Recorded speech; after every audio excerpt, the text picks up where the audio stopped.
So for today's vlog, tara at samahan niyo naman kaming i-continue yung second day ng aming pagpipintura sa aming lilipatan. So dahil tanghali na nga niyan ay dumiretso na agad kami sa paint center dahil magpapatimpla nga kami nung pintura na gagamitin namin. Sobrang daming pwedeng pagpilian na kulay ng pintura, so make sure na dapat alam niyo na kung anong kulay yung ipapatimpla nyo. So yung pinagpilian pala namin na kulay is dalawa lang, either white or nasa gray na part. So dahil nga white na yung dating kulay, mas pinili ko na lang piliin yung gray, pero hindi siya mismong gray kasi ang pinili namin is tinge of gray. So ayan yung kulay ng tinge of gray para may reference kayo. Sobrang nabetan ko yung kulay na to kasi kalmado lang siya and napakaganda and ang aesthetic niya talaga. So sa mga nagbabalak magpintura dyan or mag-repaint ng mga walls nila, I highly recommend this kind of color kasi sobrang calm niya on our eyes and minimalist. And then that time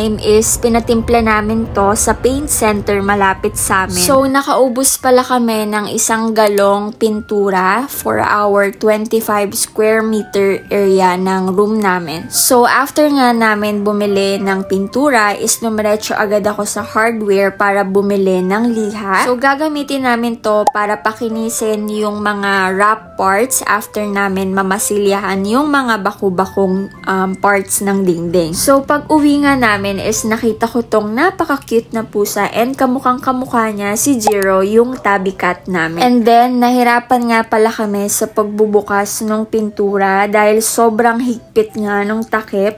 Buti na lang talaga at nandyan si TikTok para magbigay ng mga ideas and tips kung paano mas mapadaling mabuksan yung mga ganitong paints. Ginamitan namin ng gunting and ginupit namin yung gilid na part para magkaroon siya ng cut and then mas madali nating mabubuksan. So, ayang boysen pa lang yan is our base coat. So, hindi pa yung mismong pinaka-coat na tinge of gray. Alam nyo ba na dapat talaga may primary coating tayo sa pagpipaint natin kasi nga it protects the wall from moistures and syempre para mas madikit yung pintura na ilalagay natin. And ayan, nakabukas na siya and finally makakapagpintura na tayo.